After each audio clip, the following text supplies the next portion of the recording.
But all right, I think it is definitely time for us to go ahead and officially start. So as we were saying before, our first thing that we're going to start with today is our Woolly Blue Curls tea. But before I do that, I'm going to really quickly tell you the names of our panelists. We're going to make sure you start your tea, and then I'm going to give the panelists each a chance to tell you just a little bit about themselves. So our panelists today, who are going to be talking about all kinds of exciting things about these foods, are going to be Naomi Fraga, who is here from the California Botanic Garden. We have Phyllis Russell from As You Like It, Catering and Events. And then we have Abe Sanchez from the Chia Cafe Collective. And so they're going to be talking all about the recipes that we are using. They're going to be talking about the plants that were used inside these recipes, and then the uses of those plants by people, and particularly Native people here in California. So lots of exciting information about these desserts and teas that you're all going to be participating in. All right, so as we said before, we're going to start with our very first tea. That's how we're going to kick off our afternoon, our virtual tea time. So I hope you have your mug here in front of you. If you, for some reason, came into our Zoom late, go ahead and make sure you have some hot water at this point, and go ahead and look for your Woolly Blue Curls tea. And as we were saying, the way that you're going to recognize the Woolly Blue Curls tea and tell it apart from the other tea, the Elderflower tea that we're going to be tasting later on today, is the Woolly Blue Curls tea has small rosemary-like, needle-like leaves, and then it's got purple flowers. So when you open it up, I would encourage everybody to go ahead and smell your teas as well. It's one of the best ways to kind of experience these things. And then take that and put it in some water, and that's how it's going to steep. So we're going to give that just a couple of minutes to steep while our panelists tell you a little bit about themselves. So Naomi, would you go ahead and kick us off and just tell us a little bit about yourself? Sure. So I am the Director of Conservation Programs here at the California Botanic Garden. My specialty is working as a field botanist outdoors and studying the native plants of California. I oftentimes work with rare plants, but I also work with all the common species, especially in Southern California. And I oversee a pretty diverse program that includes our seed bank, which is the largest seed bank dedicated to California native plants, our restoration nursery, which is growing tens of thousands of plants a year for restoration projects, and our field studies program, which enables field botanists to go out and do surveys, and our lab program, which does molecular studies and other genomic studies to learn more about plant diversity. So I oversee all that work, and I've been here at the garden for 21 years. Wow, I know. That deserves a round of applause. All right, thank you, Naomi. Phyllis, would you like to go next? Will you tell us just a little bit about yourself? Oh, you know what, Phyllis? I think you might be muted. You'd think I have not done this before. Hi, I'm Phyllis Russell. I'm co-owner and chef at As You Like It Catering and Events. We're one of the preferred caterers at the garden, so we've had some great opportunities to work at the garden, and as today, work with the garden. This is very much a learning experience for us, baking with California native plant ingredients. So happy to be here, and happy Mother's Day to all you mothers out there. Mm-hmm. All right, thank you, Phyllis. And then last but certainly not least, Abe, will you go ahead and introduce yourself? Hi, I'm Abe Sanchez. I'm a member of the Chia Cafe Collective here. We've done this before here with the gardens, and very pleased and happy to be back. What we do again is not only preach the word about native plants and growing them in your yard if you want to as well, but also eating some of the native foods here and looking at these foods as future sustainable food sources that we want to consider. And I also want to make very clear that one of the messages we do want to let you know is that as we talk about these foods and plants, like I said earlier, then we hope that people, if they can, grow them or have access to them, because we do have to be consumed with the over harvesting of these plants in their natural habitat, which is an issue that's been kind of going on with the interest in people foraging. We encourage people at Chia Cafe not only to forage native plants, but they can, sustainably, but also into gathering other non-natives as well that are edible as well. So that would be a little bit about kind of what we do. But thank you for having us here. All right, thank you so much, Abe. And that's a really great reminder. So during our talk today, we're going to, as I said, we're going to be talking about these plants in a lot of different ways. So talking about the recipes for the foods that you're going to be eating, talk about the plants themselves and a little bit about how they grow. And we definitely encourage everybody. These plants most of them are great for yards. And so there's lots of chances to have these in your own space. And so you can grow them and harvest them and use them yourself. All right, so let's go back to our Woolly Blue Curls tea. So as I said, you're going to be able to continue to sip on your tea as we're going through the program, and the longer that your tea is able to steep, probably the more flavor it's going to have, and you're going to be able to tell some different things about it. But we do want to kind of kick things off with it, and as I was saying before, this is really I think this is such a fun program because it's so multisensory. So we're going to be able to smell our teas, we're going to be able to taste our foods, all while we're talking about these beautiful plants and thinking about how they grow. So if you have not already done so, definitely smell your Woolly Blue Curls. And I think this one has a really lovely, almost a piney smell to it, I would call it. A little buttery flavor to me. What was that, Abe? Sorry. A full flavor in my mouth, kind of buttery almost, kind of, I feel. I like that description of it. Yes.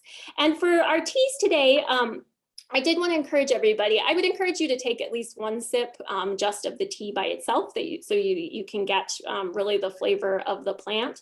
But you're also welcome if you like your tea to be a little bit sweet, you can also add honey or sugar to it as well and try it out that way. But it's a nice way to get started. All right, Naomi, would you like to perhaps tell us a little bit about Woolly Blue Curls, about this plant that we are tasting? Sure. The Woolly Blue Curls, its scientific name is Trichostoma lanatum. It is in the mint family, so that is the Lamiaceae. The mint family obviously is very commonly used in teas. They're a very aromatic family, but this is a shrub that occurs across Southern California into northern Baja California. It occurs in sort of coastal sage scrub to chaparral habitats, and it's a big favorite of pollinators from bees to hummingbirds. It's a very popular plant that people like to grow in their yards because it is very produces abundant flowers, and I believe it's also fairly easy to care for. It's a very adaptable plant. And has just a great fragrance. It's a really nice size. It's probably gets maybe something like 3 to 4 feet wide by 3 to 4 feet tall or something like that. So it's not really huge and it's not especially tiny, but it's a great plant for the garden and a wonderful habitat plant that supports pollinators. So yeah. Wonderful. And I see that Abe is picking up some of the stems of that. Yeah, it probably smells extra like the Woolly Blue Curls in your space. Yeah, it is called Woolly Blue Curls because the calyx that surround the flowers, the sepals, are very, very fuzzy and have these sort of like fuzzy purple hairs. But then you can see the flower here, and it has these really giant reproductive parts that stick out that are really kind of beautiful. So it's a really great plant. Wonderful. Thanks, Naomi. Would you like to say a little bit about it, Abe? Well, yes, for native uses here in California, very important plant, and actually kind of echoing what Naomi has said, looking for this in the nature and the wild, if you want to call it. I can probably tell you a few places that I've seen it. It's not very abundant in places that I found it. It doesn't dominate the habitat. You'll find it intermixed with other species, but you don't find whole fields of it. So it can be kind of, you have to be looking for it to Yeah. find it. Yeah. And that is one of the reasons why we want to encourage people from gathering it in the wild, is that for that reason, because I mean, it's kind of hard finding them there. But like you said, it does do real well in home gardens once you get it established. So that's the good thing about this plant. And it's a beautiful plant. That's especially right now in the spring. So Native people, of course, will use all parts of this, the leaves, the flower, especially right now. And as you drink your tea, which I want you all to take a sip, this is actually supposed to be also good for your memory. So good for you to not forget. So people have recommended there. We in the past did, Deborah Small, one of our collective members, did a wonderful interview on Teodora Cuero out of Cumia out of Baja, who she was able to get a lot of information on this. And she was saying, the woman has since passed, Teodora Cuero, but the message that she gave to us, all parts of the flower are used. The flower, you can drink as much of it. It's not anything that's really toxic, according to what she meant to us. So if you put a little bit or too much in your tea, it's not gonna harm you. So there's no actually, bad effects to it. The name for it, you'll hear in the Spanish, they now call it romero, which actually means rosemary in Spanish. They refer to it as romero. Not only that, but very much used. I know one of the Calac families here in South San Diego County, William Calac, actually had mentioned that her grandmother meant that when they had the flu epidemic back in the 1917, a lot of people were dying and a lot of people were making tea out of this for actually decongestion and so forth. So it got a lot of use for flu-like symptoms, which we just kind of went through that right now. And again, a plant use there. Not only, also, I'm gonna also refer to this as a very important woman's plant, that if anybody, women would use it for any intrauterine sort of problems, vaginal, concerns, that they could use this tea also as a douche to help relieve any of those ailments. Also for the guys, they, according to Cuero, says if you're sleepy down there is also good for that. So that was her words that she put to us. So again, many uses, and but again, a very important food plant for the Native people. And like I said earlier, it does real well in your gardens once you get it planted in your gardens. And you can see here, it just blooms beautiful. But many uses for this plant in the Native community. All right, wonderful. So everyone, take at least one more sip or one more good smell of it. We had a great comment. Somebody mentioned that it smells like Big Bear Lake to them. So I really like that description. And then we had another question as well that was just about the slides. So we will go ahead and send out the slides afterwards. So you'll have the informal names for these plants, the common names for these plants, you'll have the Latin names for them, and then some pictures of the foods that you're eating as well. All right, thank you. Phyllis, did you want to say anything about the tea? I know it's not a baked good, but I don't want to cut you off if you.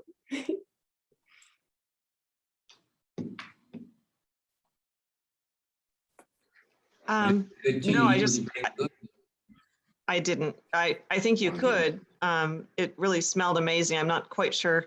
It seemed to lose a little bit of its smell actually in the hot water, when we made tea out of it. So it was really nice just filling the tea bags with it. It smelled amazing. Our people in at work preferred this one over the other tea. Sorry. That's good to know. Everybody else will get to vote at the end, perhaps. Right, So right. decide what you like best. Yeah. If I could just say one thing about these mint teas is that, so this was harvested in the springtime right now when the plants have a lot of water, and that would make for a more mild tea.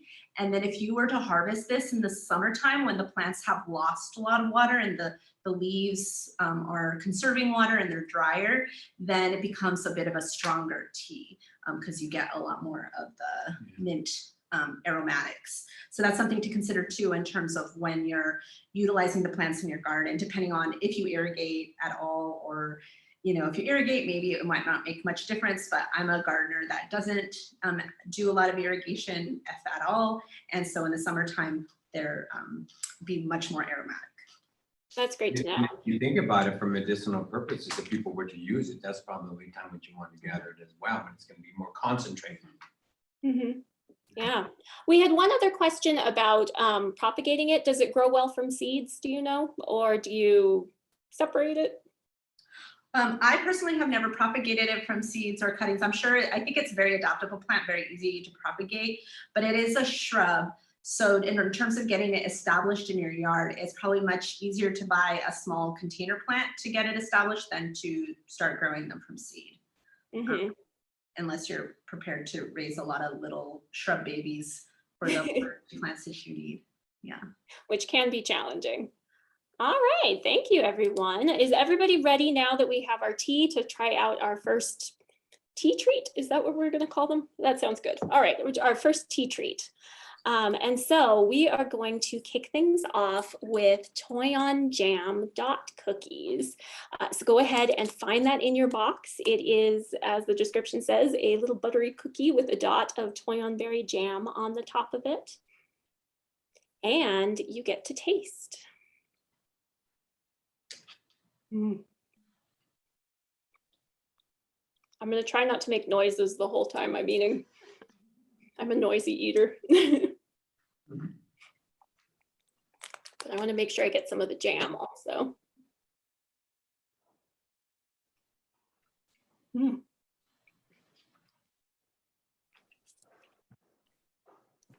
So while you guys are eating,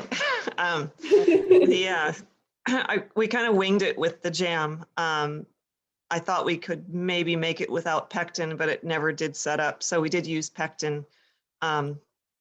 And we wanted to get kind of a thick jam because in these cookies, you don't really want the jam to melt and then run all over the place and it's messy. So I thought they turned out fine. The berries are beautiful on the tree, on the bush. They're red, beautiful.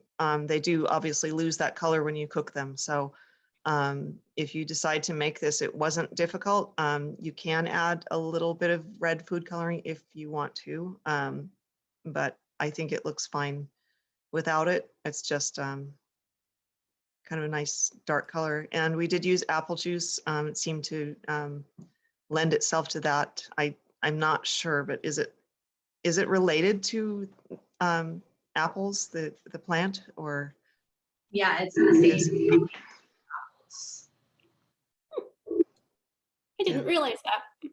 Mm-hmm. Yeah, but they have a nice little texture. I mean, we ate some, not very many, but we ate a few that were not cooked yet. I think you are supposed to cook them, but we wanted to see what they tasted like. So yeah, we didn't add any citrus to it. You could add a little bit of orange zest or lemon zest to it.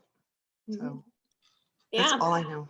Well, this is great. Thank you, Phyllis. Yeah, I really, the berries are not exactly what I was expecting. They almost taste a little bit more like cherries to me than I was expecting.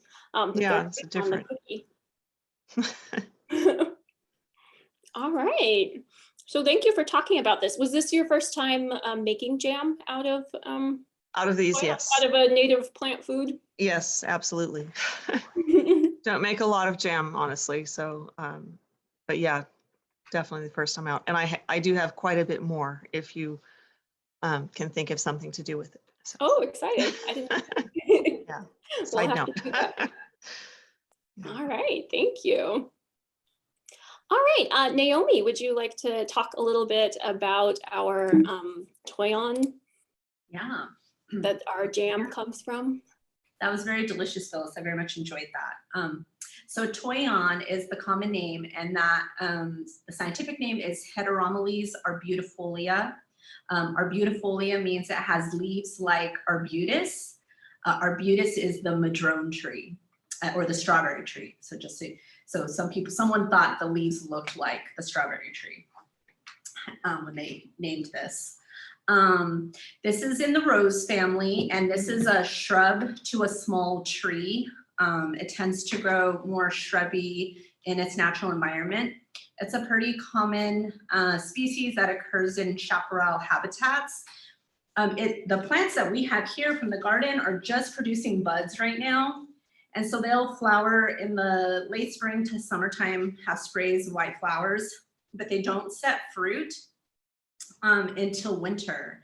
And so they produce these bright red berries in the wintertime that birds absolutely love. And so this is a big favorite tree of birds for its fruit quality. There's sort of an urban myth that the Hollywood Hills were named after this because it looked like the hills were covered with holly. That's actually a myth. And it was actually named after some like estate or someplace in Tennessee. But it's kind of a nice story, but it's just not true. But they do cover the Hollywood Hills, and they can be used certainly in place of holly for holiday decorations. So I won't stop you from doing that. Yeah, it's just a really great habitat plant that birds really love. And there's several of these trees in my neighborhood that people have pruned up to be more tree-like than shrub-like.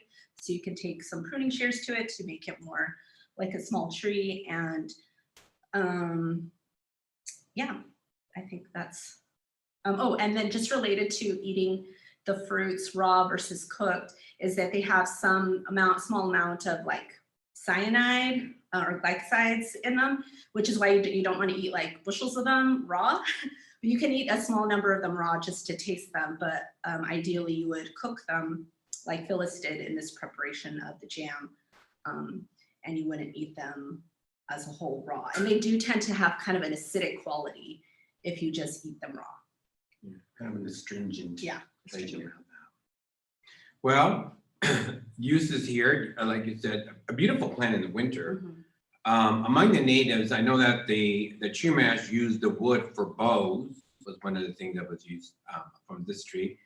The Kumi, I mentioned that when they gather the actual berries to kind of leach out, or should I say, let some of that astringent niacin, whatever, come out, is that they would put them to dry in the sun. And they recommend that if you when you put them to dry, that it must be a very quiet area, no noise around it, because if there's noise, it's going to disrupt the drying process. It's just a little message that they had mentioned in some of the interviews that Mike Wilkins had done out of this book. Yes, they did eat it.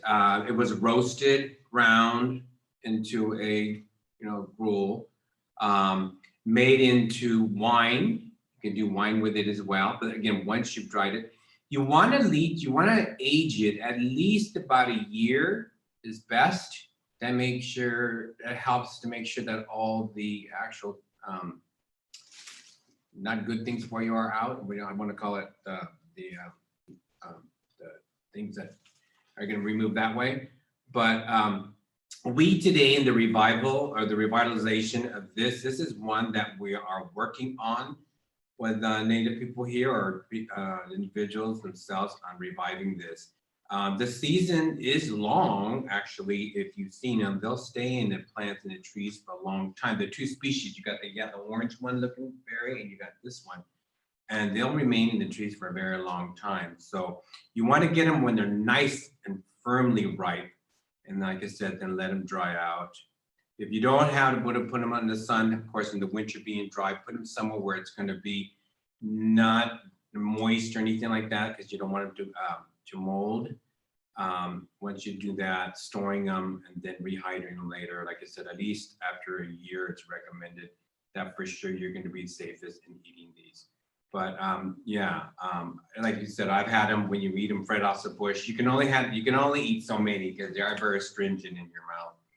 But many uses among the natives with this, and along with the wood as well for wool, bows and arrows and other things. Yeah, you can collect them in the winter and freeze them and use them for later also. So they do store. And then the orange one you mentioned, Abe, is actually a very specific cultivar that we sell here, but it's the same species, Okay. but just a different cultivar. But so it's really has some beautiful color variation in its fruit from orange to the bright red. It's really nice, yeah. All right, wonderful. Well, we had a couple of questions come in. So someone wanted to know, did these berries actually come from the garden? And the Toyon berries, yes, they did.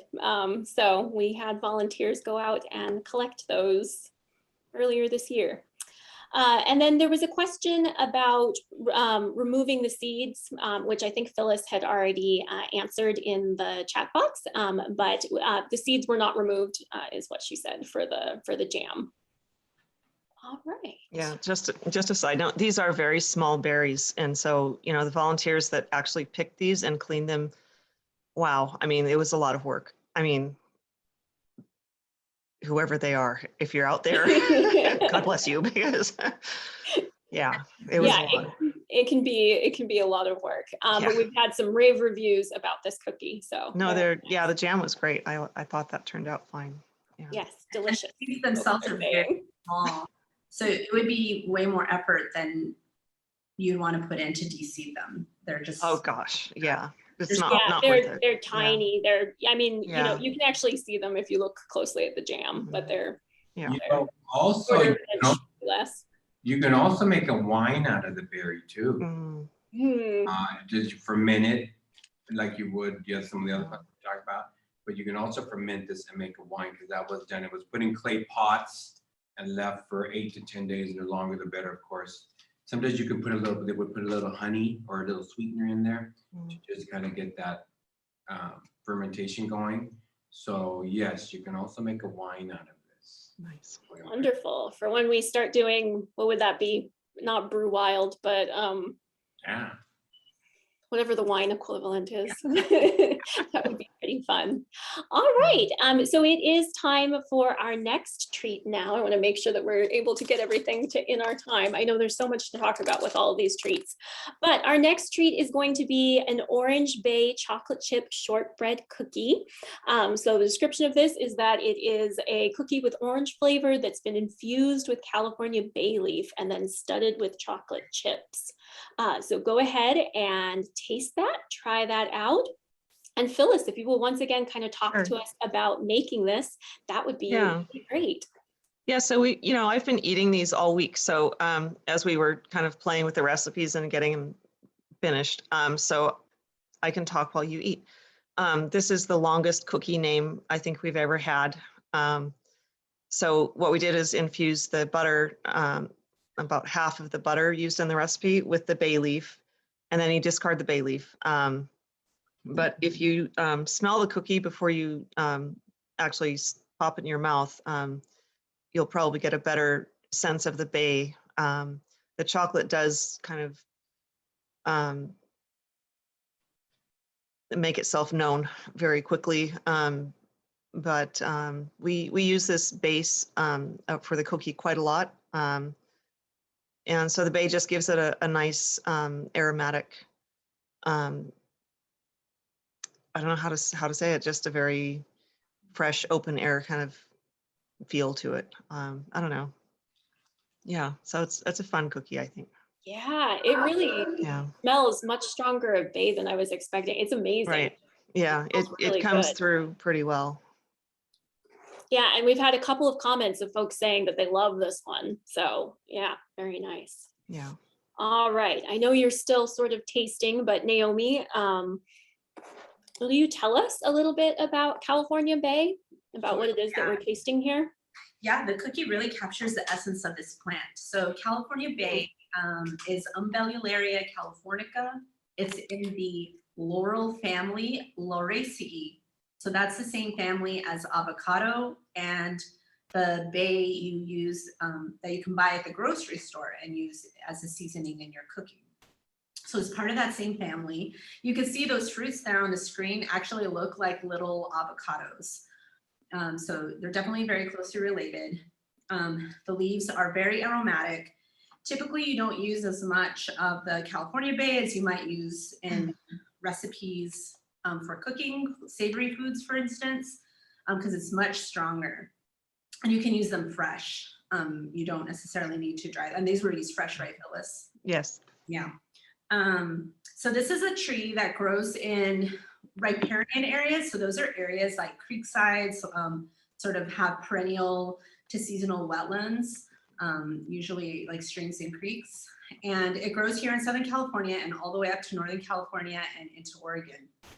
Very widespread and can be the dominant component of vegetation, and is a very large tree. So growing this one in your yard, depending on the space you have available, might be a little more difficult than some of the other species we're talking about today, because it is a larger tree, and it's not really a tree that's great for water savings or conservation, because it does grow in areas that require gather more water. So it is a little bit more of a water-loving plant, but a great plant, and just wonderful smells, and produces the flowers in the early spring, like very early spring, probably like February. It flowers and probably is setting up fruit now or in the next month.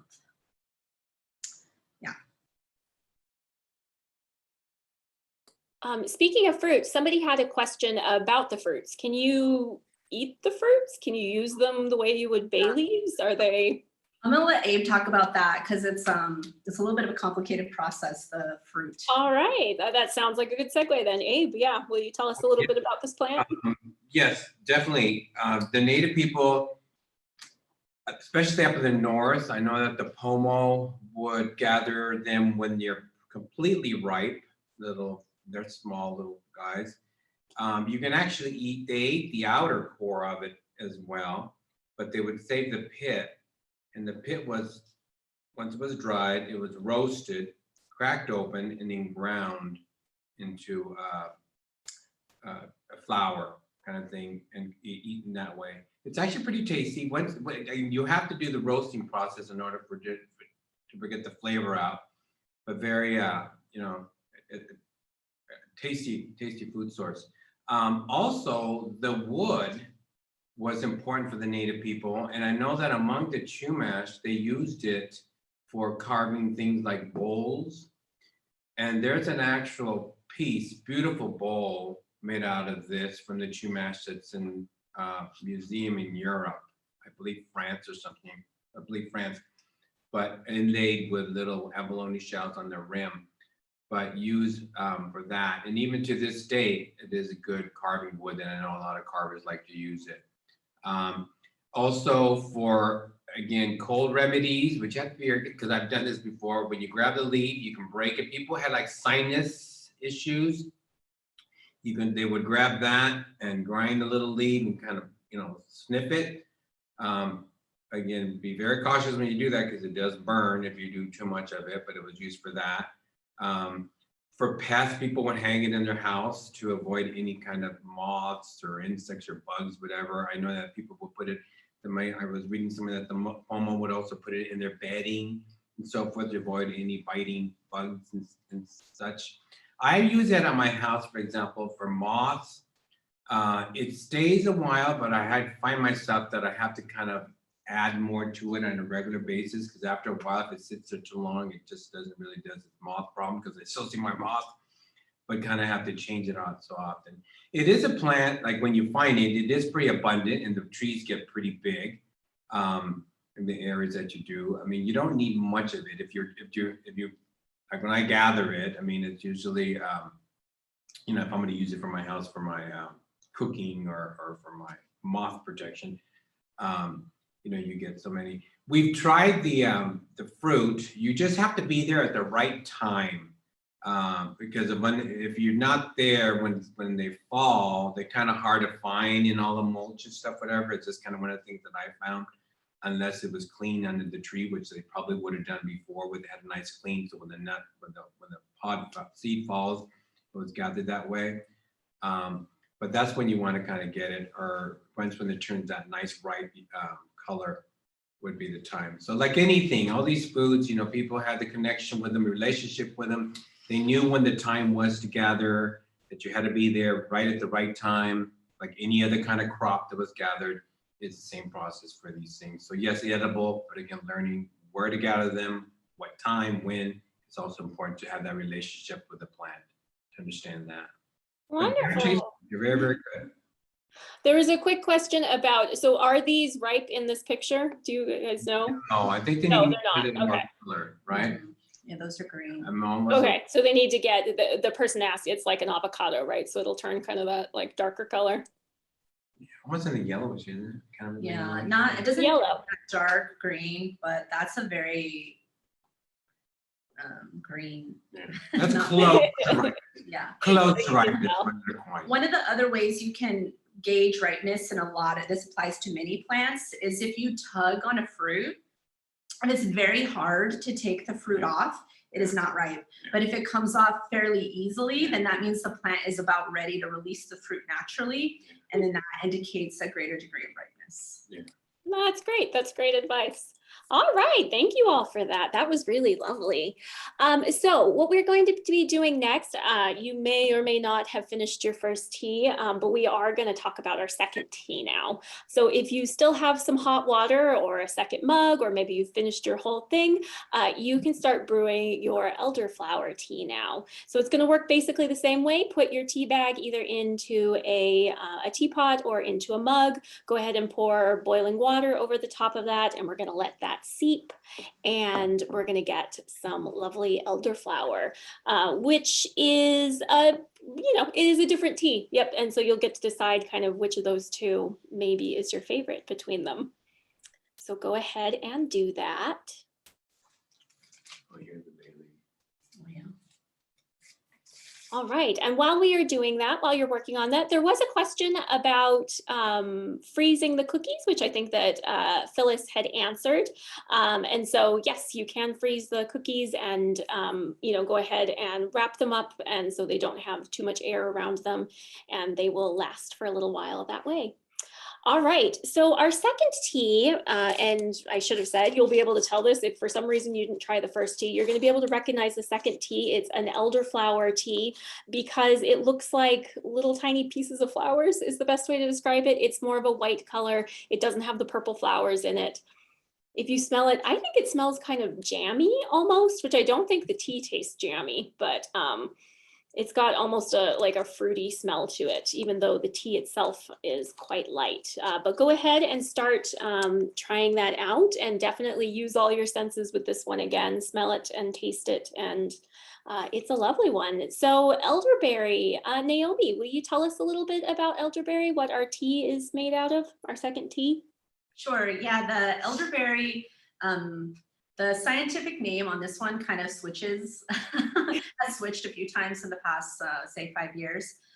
So most recently it was referred to as Sambucus nigra, but I checked the Jepson e-flora actually just the other day, and to my surprise it was back to Sambucus mexicana, and I'm not sure why. I need to investigate, but it's all the same thing. It's not a different species. It hasn't morphed or anything. It's just some taxonomic things that need to be worked out. But this is again a shrub to a small tree, and it occurs in a wide variety of habitats. It grows from low elevation in and around Claremont area. It grows naturally in the Claremont Hills Wilderness Park area. It grows, but it also grows at higher elevation up in the montane areas, for instance, around Big Bear Lake, in Wrightwood area. And those plants tend to be shorter because they get knocked back by the frost. And so down here, they tend to be able to get much taller. And they occur in sort of coastal sage scrub, chaparral. It's even though it's, to me, it's a plant that looks like it has very soft leaves, like it would require a lot of water, but they're surprisingly very drought tolerant. More so than the bay, like probably closer to Toyon, and grows in similar habitat as the Toyon. And it produces these really blue, rich berries. This one's got green berries that's just starting to turn. And the berries, Abe will talk about the berries, I'm sure, and how they're useful as well. But this is a very, this plant is just great for building habitat gardens because birds love them and insects love them, and they're just really great additions to the garden. Definitely can be kept as more of a shrub in a garden setting. And does real well when it gets coaxed. Mhm. You can shape it. Yeah, you can shape it. It doesn't, the branches, the new branches it puts out every year are quite soft. And so, yeah, you can prune it up and kind of keep it more contained. All right, great. Abe, a little bit about this one. Well, again, not only here among Native people, but pretty much around the world, it's used a lot. Medicinal plant. What we're drinking here, tea, would have been drunk this way, again, for the flu-like symptoms. The berry, when it's ripe, is when you can gather it, dry it if you don't want enough. You can make wine out. We made wine out of this. We've made pies out of this. You have to, it does have that little seed, so you do got to cook it down, and then after that you get the little syrup that comes out of it. That's what you do, make the the filling for the pie. The flowers are also edible. You can cut the, especially right now when they're young. And what we've done is learned this through Barbara Drake. We made a little batter. We would put these in a little batter, and then we would deep fry them, and then make excellent tacos, vegetarian tacos even out of this. So they, Barbara always recommended that you just eat the leaf, try not to eat the stem. So if you're gonna eat them in a taco, you would just kind of clip them off after, once you've cooked them. But they are very tasty. The wood, well, any part of this plant was used for dyeing the junkus, for example, here for basketry for the Native people here. It was submerged in this with water and a little piece of rusty metal, and that helps dye the junkus black, was one of the materials that this was used. The wood, because it's hollow, they were carved out and made into little storage containers for like minerals or seeds or whatever it might be that you might want to store that people did in the past. We actually have classes up in Idlewild that we do that. We can show you how to make one of those, for example, but it was used that way. Also, the smaller, tinier little stems were hollowed out, and those was used to smoke the tobacco in. So what you do is you hollow that, once it's dry, you cut it, you hollow it out, pack in the tobacco in there, and then you light it, and then the little coal around the wood keeps burning, and that's what actually keeps tobacco in flame. So it gets it, smoking. So again, multi-purpose use for this plant. This is one plant that we do use a lot. The musical instruments, the clapper sticks that you'll see maybe Native people today in an event that you might go to, you might see them. It's made from the elderberry. Historical, also some flutes were made out of the same wood, kind of the same size that the tobacco, the cigar that I was talking about. Also flutes were made as well. The flower, also, like I said, an expectorant, for medication. A super plant. And again, like I was thinking, we're talking to Amy, does very well in our environment here. Copuses, you can shape it really nice. So you can actually, you can hard prune it and this thing just comes right back. Very easy. So again, yes, multi-purpose here among Native people, and a lot of people are starting to use it more here among the Native community. But realizing as on my travels, I've seen around that it's also around the world that many people use this. You'll even find it now in health food stores as for cold remedies and stuff, whatever, from the berries. So it's pretty abundant and obviously pretty safe would be the berry and the fruit, but then of course you have to be careful with the leaves and things that you probably don't want to ingest those. But we've been okay with the flower and the berry once it's ripe. And again, Native people, multi-purpose of this plant, multi-use. All right, thank you. That's great. So to go along with your elderberry tea, let's get right into our next treat, which is going to be a petite mesquite scone with date and maple glaze. So something lovely to go with your elderberry tea. So go ahead and pull that out and give that a taste. So the description of this one is a sweet scone with a nutty mesquite flavor of that mesquite inside there. Okay. Good. And Abe couldn't help but snack on this one earlier. I know, it's like a pizza. Yeah. It's really Delicious. The mesquite is really sort of addictive. I mean, I had never had it before we did the first Taste Wild, and it's like nothing else.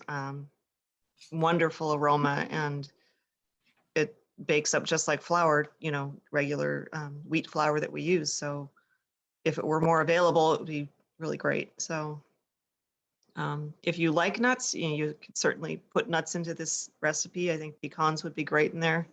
We were talking about it, even like dried cranberries or anything like that. Dried cherries would be kind of cool. So Chia seeds go really good, Phyllis, in there. yeah. We talked about doing a chia seed scone too. It almost made the cut. Yes.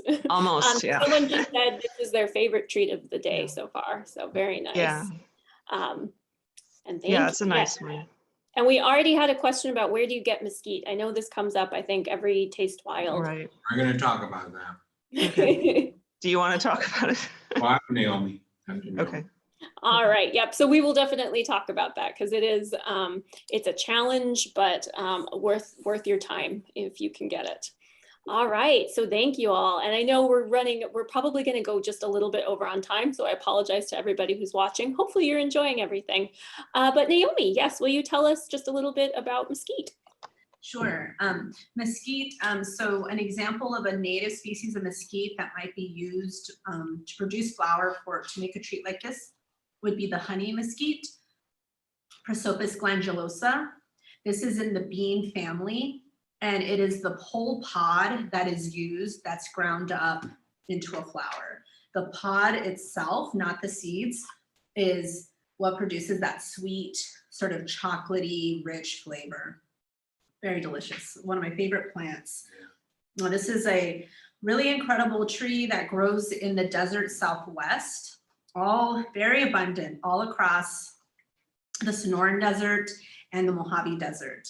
In California, you will find this tree in the Death Valley region, and then you'll also find it south in the kind of Sonoran Desert areas out near Blythe. Desert Center, that area. And this is a plant that actually requires a fair amount of water, and it has these very deep roots that tap into groundwater. So sometimes they grow along rivers, like along the Mojave River, or where I do a lot of work, it grows along the Amargosa River in Inyo County, and can produce very dense stands. It's very thorny. So you wouldn't want to try to walk through a mesquite stand because the plants would really tear you up actually. But it's quite easy to harvest the pods. We have some plants here in Claremont. I don't know how well they would do as a garden plant just because they're big thorny plants. So unless you want to put like sort of an area that you don't want people to like mess with and you want a thorny plant, then you might want to go ahead and give this a try, and then you get some fruits to boot. But it's a really wonderful plant that's very important to birds and produces a great nutritious bean. It copaces real well. I've seen it shaped really nice. That you Yeah. can get under the tree as well. Yeah, because they do produce a lot of branches all the way to the base. So you could prune it up and make it more tree-like. So it's kind of a big shrub to a small tree. Mm-hmm. Wonderful. All right. Abe, do you want to add anything? Yes, well, this is one of my favorite plants. And Phyllis, I'm so glad to hear that you like it as one of your favorite plants as well, because we truly believe, I feel this is the food of the future. This is something that we have to really start thinking about. And why I say that is because it is a plant that's very abundant. It's most people know about it because they've had a barbecue chip or barbecue something that tastes like mesquite barbecue, whatever. That's about the most knowledge we have. But this fruit, the legume it produces, it's very nutritional, good fiber, low glycemic, good for people with diabetes. There's benefit after benefit for it. It sustained Native people for thousands of years. Needless to say, we're not utilizing today. I mean, I went through the Sonoran Desert where it gets watered by the monsoon season or sometimes during the winter. and you can drive for hours and hours in mesquite tree fields. Needless to say, the development and the gathering, there are a few people or a few communities here and there who are working on trying to gathering. There is the reservation, the Santa in Arizona does have a co-op there, and San Javier, south of Tucson, has a co-op that they do go out and they gather, get the kids in the summertime, because that's usually when you get it, and they have a meal, they roast it and they grind it and have it for sale. Kind of hard to get. Needless to say, the one available, if you look it up, is a species coming in from South America, which is okay, which is good. And I think Phyllis, might be that you might supplement it with that species. But needless to say, because we have so much of that here in this part of the Americas, North America, that I'm hoping that eventually there'll be a demand or an interest for it. And there actually is. I mean, I would step back that, because when I've called the San Javier co-op looking for it, there's, oh, we sold out, or what it might be. So there is trying to be an interest for it. But truly, I believe, a food of the future, considering, if you want to compare it to other water foods like almonds in California, I mean, this would be a food that definitely needs to be considered and looked at as a food source. High in nutrients, like I said, good fiber, and it's sweet. That's one of the things it's got going for it, that it's sweet. We like sweet things, and it's a natural sweet. But among the natives, the wood, the sap was medicine, the flowers were eaten, the thorns that Naomi was talking about were also used for different, tools, for tattooing, for sewing, whatever it might be. So multi-purposes for the trees that the native people have used it. And again, a super plant, I truly believe it's one of these plants of the future that we need to consider looking into and bringing into our daily food source. Thank you. Superfood. Yeah, Yeah, we're going to call it a superfood. We call it a superfood. It is a superfood, so we hope you all enjoyed that one. All right, everyone. So we have one last treat for today. Let me just sorry, I saw a message pop up. Oh, my thing is going back and forth. Phyllis was also mentioning where she got the actual mesquite that our mesquite came from. Phyllis, did you want to say that out loud just so everybody knows? Sure. So we had Abe actually got us the native plant flower. Gosh, it's been over a year, I guess. And I've been kind of hoarding what's left of it. And so we used about half of that. And then half I got, I found on Amazon. Actually, it's a South American grown mesquite flower. And the difference is really clear if you can see them and smell them. The one that Abe found for us is a coarser grind, and it has a beautiful smell. It has a sweet fragrance. So I think it gives you the idea that it's sweeter than it really is. And the other one is, fine. It is ground so fine that it's almost like cornstarch in texture. But yeah, so I can send that link to you, Jennifer, if you want to share that with people. Great. Yeah, that would be, I think people would really appreciate that. Okay. All right. Thank you, Phyllis. Yeah. All right. And yes, off to our final treat of the afternoon, which is going to be our Coyote Cooler. So this is a cookie that's flavored with fresh coyote mint, and then it has been drizzled with coyote mint infused chocolate on top of it. So go ahead, smell that, taste that, and maybe Phyllis can tell us a little bit about this cookie. Yeah, so this one was a journey. I really expected the coyote mint to be a lot stronger in flavor. I thought we could just infuse the chocolate on the outside of the cookie, and that would give you a nice burst of mint, but it was such a mild flavor that we ended up getting more mint and from Jennifer, and we just chopped it up and we put it in the cookie as well. So it's a lot more subtle than I was expecting it to be. the cookie base is the same as the Orange Bay shortbread cookie. If you compare the two recipes, they're very similar. So it is a kind of a shortbread cookie, and it has chopped up fresh mint inside.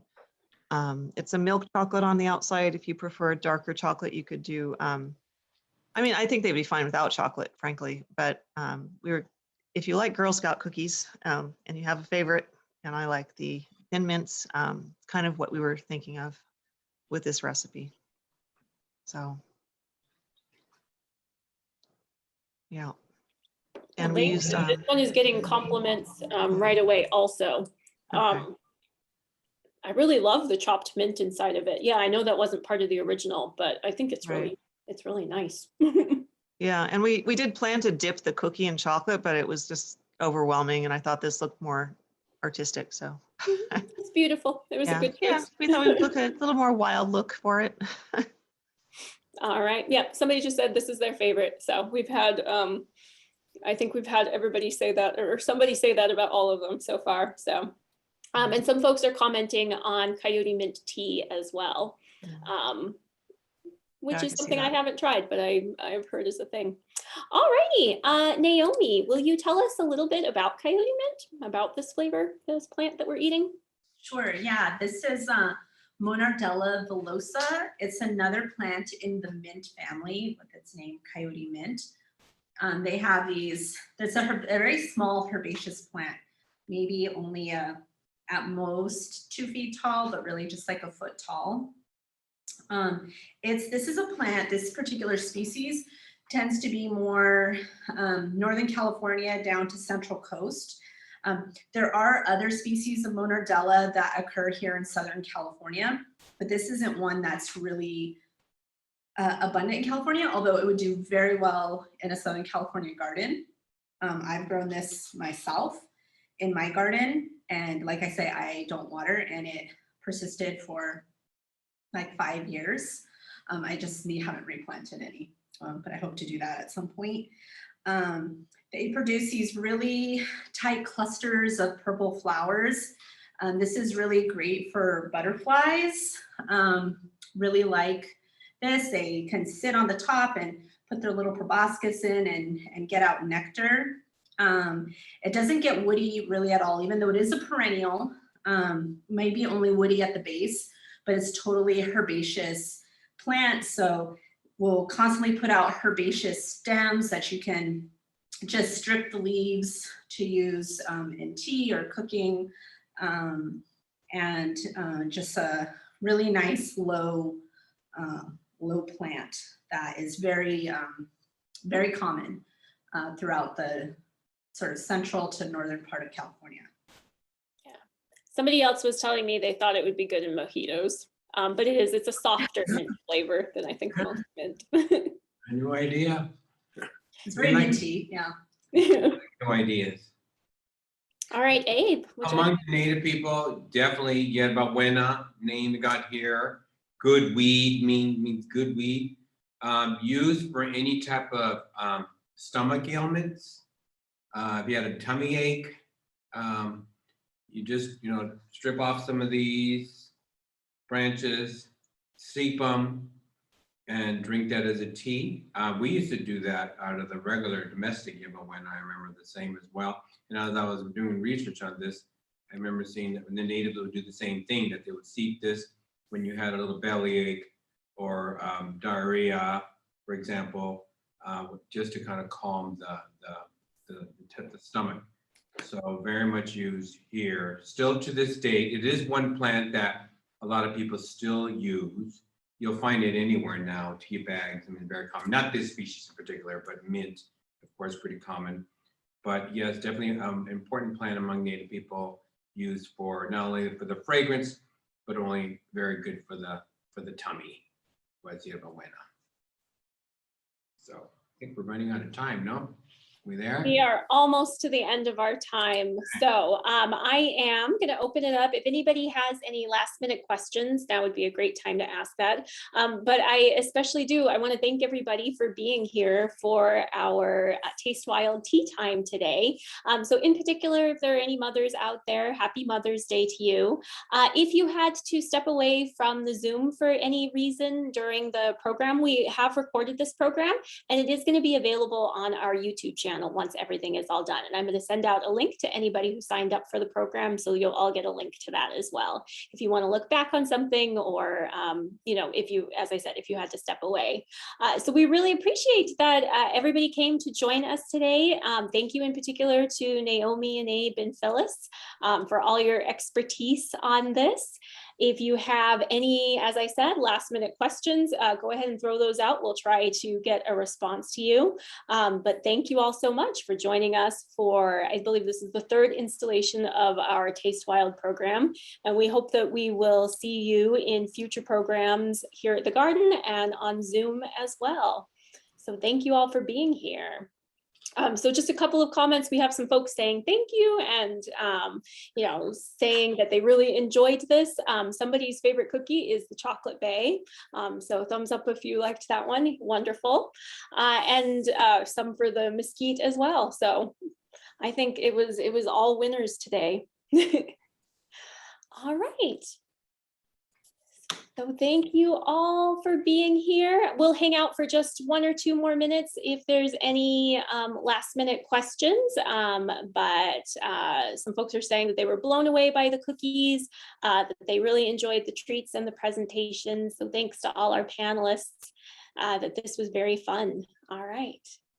So cool. We hope to see you soon. I'm going to eat the last of my treats out of my box just as soon as this is all over. And that folks are happy to see that we have native foods that are being used and a fun way to celebrate the day. All right, one last thing, I should pull up my last slide, which is just to say that if you want to contact us after the program is done, you can reach us. Probably the easiest way is info@calbg.org. But we hope that you'll check out our website and check out any future programs that we are having here and that you'll be able to come back and maybe for ice cream. I saw a request for that. All right, have a good afternoon, everyone. Enjoy the rest of your weekend and we hope to see you around soon. Thanks, everyone.